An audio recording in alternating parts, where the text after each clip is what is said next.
नमस्कार, मेरा नाम मनोज पाल है और खोजी न्यूज़ की बातचीत में आज हमारे साथ मौजूद है मुबारिक अली जी। मुबारिक अली एक युवा चेहरा है, विभिन्न आंदोलनों में रहे हैं, भारतीय किसान यूनियन के साथ उनका काफ़ी जुड़ाव रहा है, तो अच्छी तरीके से भली बातें समझते हैं और जानते हैं, समझते हैं कि कैसे समस्या को दूर किया जा सकता है, क्या क्या समस्याएं आने वाले समय में उत्पन्न हो सकती है, एक ग्राम प्रधान रहते हुए क्या क्या कार्य करने चाहिए वो भी वह भली बातें जानते हैं। तो हम बातचीत करेंगे मुबारिक अली से कि उन्होंने ग्राम प्रधान का चुनाव लड़ने का निश्चय क्यों किया, क्या गांव में खामियां हैं, किन किन मुद्दों पर वो काम करेंगे। तो सबसे पहले मुबारिक जी, आपका खोजी न्यूज़ में बहुत बहुत स्वागत है।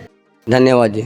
मुबारिक अली, कैसे मन में ख्याल है कि पंचायत चुनाव लड़ना चाहिए? अपना अच्छा खासा कारोबार है, काम है और आप किसान के बेटे हैं, खेती भी कर कर अपना रोज़गार बसर कर सकते थे और समाज सेवा भी आप करते हैं, किसान यूनियन से जुड़े हैं।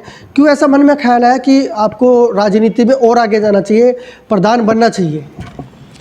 मैंने ये सोचा है जी कि गांव में प्रधान बनने के बहुत काम है अभी जो प्रधान नहीं कर पाते।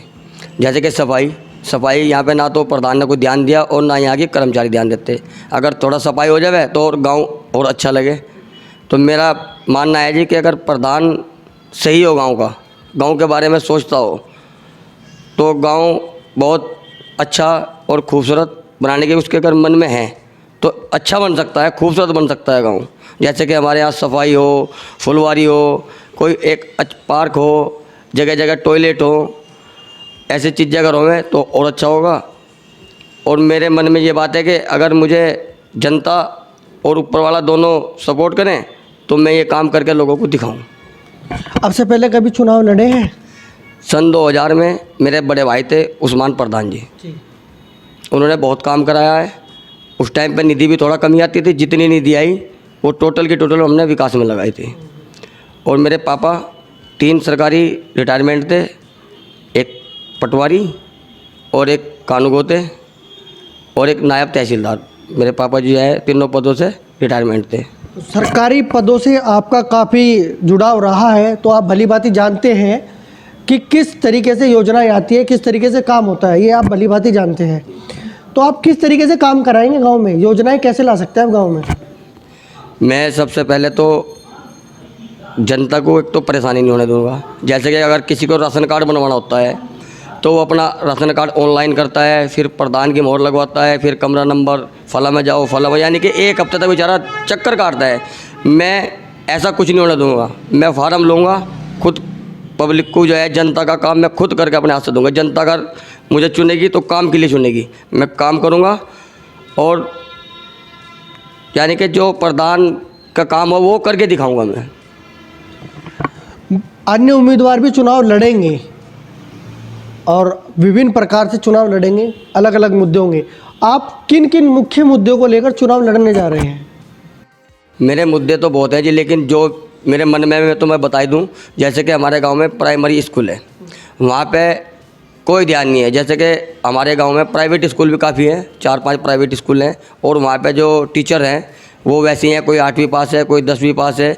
जबकि प्राइमरी स्कूल में जो टीचर रखी जाती हैं वो सेलेक्टेड रहती हैं, 1000 में से 1 का नंबर आता है। तो अगर वहाँ पे हम ध्यान दें तो हमारे बच्चे वहाँ अच्छा पढ़ेंगे और 2 रुपये की जनता को बचत होगी, वो बचत अपने घर में इस्तेमाल करें। जैसे कि प्राइवेट स्कूल में एक बच्चे की फ़ीस 150 रुपये, 200 रुपये, 300 रुपये है, वहाँ पे तो कुछ है ही नहीं। फीस फ्री है, खाना फ्री है, बस थोड़ा सा ध्यान देने की ज़रूरत है। अगर प्रधान चाहे तो उसे कर सकता है। राशन को लेकर अक्सर समस्या आती है, राशन डीलर को लेकर उन पर कोई ध्यान नहीं देता। राशन डीलर कभी कभी अपनी मनमानी करता है, उस पर क्या कहना चाहेंगे आप? अगर आप प्रधान बने तो किस तरीके का ध्यान रखा जाएगा उस राशन डीलरों पर? अगर मुझे ऊपर वाले ने प्रधान बनाया तो मैं ऐसा बिल्कुल नहीं होने देना का गरीब के साथ नाइंसाफ़ी बिल्कुल नहीं होना। जितना राशन सरकार से उसको आ रहा, एक एक दाना गरीब को मिलेगा।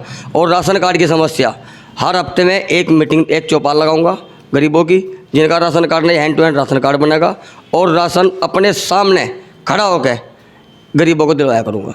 जैसे कि हमारे गांव में सन 2010 में एक सरकारी हॉस्पिटल बना था। लोगों को एक बहुत खुशी हुई कि भाई चलो दवाई यहाँ से लेंगे।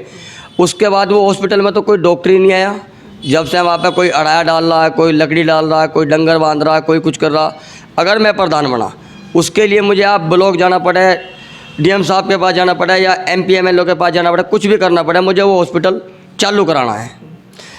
और एक पानी की समस्या बहुत है हमारे यहाँ पर। टंकी लगी हुई है लेकिन उनका पानी जू का तू नालियों में जाता है। किसी के घर में एक वाल नहीं लगी और जगह जगह जगह लीकेज है, सड़कों पे पानी भरा रहता है, बहुत समस्या है।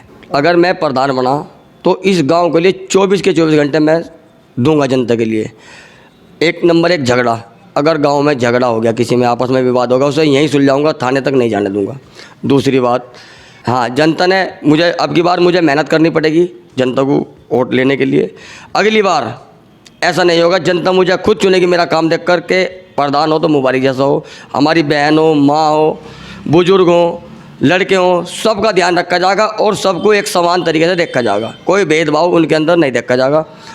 और जैसे कि मैं प्रधान बनूंगा, प्रधान बन के मेरा गाइडलाइन जो रहेगी, आज राशन की समस्या को लेकर रहेगी, आज आंगनवाड़ियों को लेकर रहेगी, आज मैं हफ्ते में 5 दिन अपने घर चौपाल लगाऊंगा। मेरा जो मानना है, चौपाल में क्या होता है, आम जनता से जो जनता की समस्या होती है हमें पता लग जाती है। तो ये थे हमारे साथ मुबारक अली। मुबारक अली ग्राम पंचायत नरा से इस बार ग्राम प्रधान पद के लिए चुनाव लड़ने जा रहे हैं। बड़ी बेबाकी से और बड़े दमदार तरीके से उन्होंने हमारे सवालों का जवाब दिया। उन्होंने बताया कि वो शिक्षा, चिकित्सा, रोजगार से लेकर अन्य तरीके की पद्धतियों पर प्रतिदिन कार्य करेंगे और हफ्ते में 5 दिन वो अपने यहाँ चौपाल लेंगे। एक दिन राशन कार्ड को लेकर करेंगे, तो एक दिन गांव की सफाई के लिए बातचीत करेंगे, दूसरे दिन अन्य प्रकार के झगड़ों को वो थाने तक नहीं जाने देंगे। विभिन्न प्रकार की समस्याओं को लेकर वो बातचीत करेंगे। मुबारक जी, खोजी न्यूज़ से बातचीत करने के लिए आपका बहुत बहुत धन्यवाद, बहुत बहुत शुक्रिया। धन्यवाद जी।